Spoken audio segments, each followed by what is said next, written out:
कुछ लोग देश की गरीबी का कुछ और ही कारण बताते हैं, जैसे देश सदियों तक गुलाम था इसलिए आज गरीब है, नेता भ्रष्ट थे इसलिए देश गरीब है। इसी तरह के और भी अजीबोगरीब कारण बताकर गरीबी के मूल कारण को छुपाने की कोशिश की जाती है। ये सच है कि हजारों वर्षों तक ये देश गुलाम रहा, लेकिन जो लोग गरीबी का कारण गुलामी को मानते हैं वो गलतफहमी के शिकार हैं, क्योंकि दुनिया के ज्यादातर देश गुलाम रहे हैं और भारत के साथ ही उन्हें भी औपनिवेशिक गुलामी से आजादी मिली, लेकिन तरक्की की दौड़ में आज वे देश हमसे कहीं आगे हैं। नेता भ्रष्ट थे तो जनता क्या कर रही थी? उन्हें चुनने का अधिकार तो जनता के हाथ में था। लोग सही हो तो तंत्र भी सही होगा और लोग भ्रष्ट हो तो तंत्र भी भ्रष्ट हो जाएगा, क्योंकि व्यवस्था चलाने वाले लोग समाज से ही निकलकर व्यवस्था में पहुंचते हैं। इस तरह देश की गरीबी के ये दोनों ही कारण गलत साबित होते हैं। तो सही कारण क्या है? इतनी भयंकर गरीबी के लिए दोषी कौन है? इस सवाल के पीछे का असली सच और वजह धर्म पर आधारित हमारी सामाजिक व्यवस्था में छुपा हुआ है, जिसकी पड़ताल जरूरी है। धर्म और त्योहारों के नाम पर आप एक साल का डाटा उठाकर देख लीजिए, आपको पता चल जाएगा कि किस तेजी से संसाधनों का फेरबदल होता है।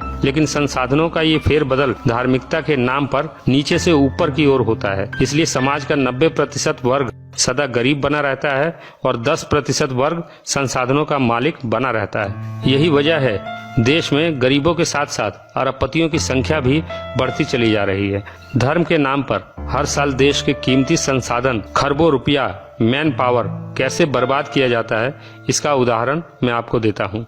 जनवरी से लेकर दिसंबर तक हर महीने कोई न कोई धार्मिक त्योहार जरूर होता है, लेकिन हम बात करेंगे बड़े त्योहारों की, जो देश की बर्बादी के प्रमुख कारण हैं। इन्हीं त्योहारों में से एक है कुर्बानी का त्योहार, जिसमें धर्म के नाम पर करोड़ों बेजुबान जानवरों की हत्याएं की जाती हैं। देश में मुसलमानों की आबादी 20 करोड़ के आसपास है। अगर 20 करोड़ लोग मिलकर बकरीद के नाम पर एक दिन में 1 करोड़ पशुओं को भी मारते हैं तो यह कितनी बड़ी बर्बादी है। होली का त्योहार ऐसा ही एक त्योहार है जिसके नाम पर करोड़ों टन लकड़ियां स्वाहा कर दी जाती हैं।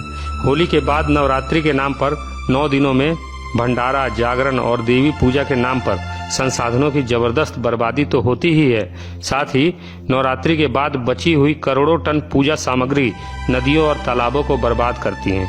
फिर इन नदियों की सफाई के नाम पर देश की गरीब जनता के खून पसीने की कमाई से करोड़ों का बजट पास किया जाता है।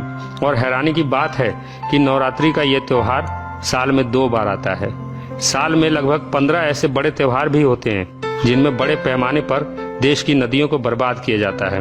गणेश चतुर्थी, विश्वकर्मा पूजा, छठ पूजा जैसे त्योहारों के बाद तो नदियों और समुद्री किनारों का बुरा हाल कर दिया जाता है। इन सब के साथ हर साल कई रथ यात्राएं भी होती हैं। हर साल होने वाले 10 दिन के दशहरे में देश का कितना श्रम और संसाधन बर्बाद होता है, इसका अंदाजा आप इसी बात से लगा सकते हैं कि केवल दिल्ली की 15 रामलीला कमेटियों का 10 दिनों का बजट 1050 करोड़ से ऊपर है। दशहरे के आखिरी दिन रावण दहन के नाम पर संसाधनों में आग लगाकर जो प्रदूषण फैलाया जाता है, उसे और भयानक स्तर पर दिवाली का त्योहार पहुंचा देता है। एक दिन में अरबों खरबों रुपयों को पटाखे के नाम पर आग में झोंक दिया जाता है। संसाधनों की यह भयंकर बर्बादी घोर गरीबी को जन्म देने के लिए काफी है।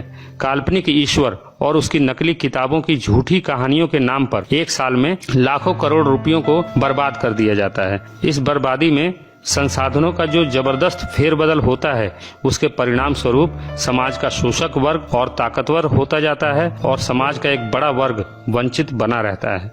इसलिए शोषक वर्ग ऐसी शोषणवादी धार्मिक व्यवस्था को स्थायी बनाए रखने के लिए बड़ा जतन करता है। लोगों में धार्मिकता बनी रहे, इसके लिए धर्म की कट्टरता पर जोर देता है।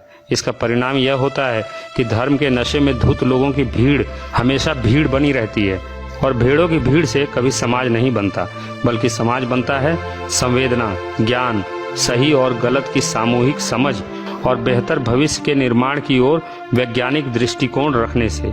इनमें से कोई भी तत्व आपको भेड़ों की इस भीड़ में दिखाई नहीं देगा। यही वजह है कि घोर गरीबी और अराजकता भरे माहौल में इंसानों की ये भीड़ भेड़ की तरह जीने की आदी हो चुकी है। भेड़ों की इस भीड़ को फर्क नहीं पड़ता कि कोई भूख से मरे या कोई कुपोषण से। देश पर विदेशी कर्जा बढ़ रहा है, आज के समय हमारे देश पर 32 लाख करोड़ का विदेशी कर्ज लदा हुआ है, जो हर साल 3 से 4 लाख करोड़ की दर से बढ़ता चला जा रहा है। इस भारी कर्ज का एक महीने का ब्याज ही 22,000 करोड़ रुपए होता है। देश पर हर साल चढ़ने वाले इस भारी कर्ज का कारण है ईमानदारी से टैक्स नहीं भरने की लोगों की प्रवृत्ति और राजनेताओं, उद्योगपतियों और धर्मगुरुओं का भ्रष्टाचार। देश को टैक्स देने में बेईमानी करने वाली जनता धर्म के प्रति कितनी ईमानदार है, इस बात का अंदाजा आपको एक साल में देश के छोटे बड़े मंदिरों, मजारों और दूसरे धर्म स्थलों पर चढ़ाए गए बेशुमार दौलत से हो जाएगा। एक अनुमान के मुताबिक देश के छोटे बड़े 50 लाख मंदिर, धार्मिक स्थल, धार्मिक ट्रस्ट और 80,000 मजारों पर एक साल में जितना चढ़ावा चढ़ता है वो देश पर लदे कुल कर्जे का दोगुना होता है। मतलब अगर एक साल के लिए ये धार्मिक बर्बादी रुक जाए तो देश का पूरा कर्जा तो साफ होगा ही, साथ ही करोड़ों बेघर, गरीब, बेसहारा लोगों की तकदीर भी सदा के लिए बदल सकती है। लेकिन जनता को धार्मिक लॉलीपॉप चुसाने वाला शोषक वर्ग कभी ऐसा होने नहीं देगा। एक उदाहरण और देखिए, सरकार ने गरीब बच्चों की शिक्षा के लिए एक कोष बनाया था, जिसका उद्देश्य था समाज के सक्षम लोग गरीब और बेसहारा लोगों के उत्थान के लिए इस कोष में दान करें। लेकिन आपको हैरानी होगी कि 5 साल में लोगों ने इस कोष में केवल 1680 रुपए दिए, जबकि इस कोष के प्रचार प्रसार में ही सरकार के 1 करोड़ 22 लाख रुपए खर्च हुए थे। ये है हमारे धार्मिक समाज की गरीबों के प्रति संवेदना। दूसरी ओर अहमदाबाद के उमिया माता के मंदिर में केवल 7 घंटे में 21 लोगों ने 5 करोड़ रुपए चढ़ावे में दान कर दिए। ये है हमारा भारतीय धार्मिक समाज, जहां संवेदनशीलता केवल झूठे खुदाओं और नकली भगवानों के प्रति ही है। इंसानियत, प्रकृति और समाज के प्रति जनता की इस उदासीनता और बेरुखी की वजह क्या है?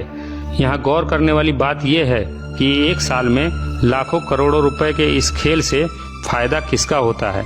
सामाजिक धार्मिक व्यवस्था द्वारा धर्म के नाम पर सामूहिक रूप से की जाने वाली बर्बादी और राजनीतिक भ्रष्टाचार के कारण गरीबी कम होने के बजाय हर साल लगातार बढ़ती है। गरीबी से पैदा होती है बेरोजगारी, और गरीबी और बेरोजगारी मिलकर समाज में अशिक्षा का माहौल पैदा करते हैं, जिससे जनसंख्या बेतहाशा रूप से बढ़ती है। ये मुख्य समस्याएं मिलकर समाज को अराजकता, अन्याय, शोषण और अपराध के घिनौने दलदल में धकेलती चली जाती हैं। ऐसा समाज धीरे धीरे उपेक्षा और संवेदनहीनता के उस स्तर तक पहुंच जाता है जहां केवल 2 ही रास्ते बचते हैं, एक अंतहीन गुलामी या फिर क्रांति। देश की नियति बदलने के लिए आज आवश्यकता है एक क्रांति की, जो इस पूरी व्यवस्था को ही उखाड़ फेंके और एक नई व्यवस्था का सृजन करे, जहां आम आदमी अपनी बुनियादी आवश्यकताओं के लिए सरकारी मदद की भीख मांगने के बजाय स्वावलंबी बने और तिरस्कारित, अपमानित जीवन जीने के बजाय स्वाभिमान से जिए। एक ऐसी व्यवस्था जिसमें कोई भूखा ना सोए, कोई बेघर ना रहे, कोई नंगा ना रहे, पृथ्वी के संसाधनों पर सभी का बराबर हक हो, कोई नीच ना रहे, कोई ऊंचा ना बने, कोई दानी ना रहे, कोई भिखारी ना बने, कोई सती ना हो, कोई वेश्या ना बने, दहेज के लिए कोई स्त्री जलाई ना जाए, कोई स्त्री होने के कारण सताई ना जाए, गर्भ में ही वो गिराई ना जाए, जहाँ गोत्र ना हो, जाति का बंधन ना हो, धर्म की कोई दीवार ना हो, जहाँ भगवान के आलिशान घर ना हो, आम आदमी बेघर ना हो, बेबस ना हो, जहाँ किसी परमेश्वर का सवाल ना हो, जहाँ ईश्वर के दलाल ना हो। एक ऐसी व्यवस्था जिसमें भय, भूख और भ्रष्टाचार ना हो, आतंक, अन्याय और अत्याचार ना हो, किसी औरत से बलात्कार ना हो, और जहाँ मानवता बौनी और लाचार ना हो। आपको हमारा यह वीडियो कैसा लगा कमेंट बॉक्स में जरूर बताएं, और हमारे इस चैनल को सब्सक्राइब जरूर करें। सदियों से फैलाए गए अंधविश्वास और कुरीतियों के विरुद्ध वैज्ञानिक चिंतन के साथ खड़ा यह चैनल दुनिया को समझने का आपका नजरिया बदल देगा। धन्यवाद।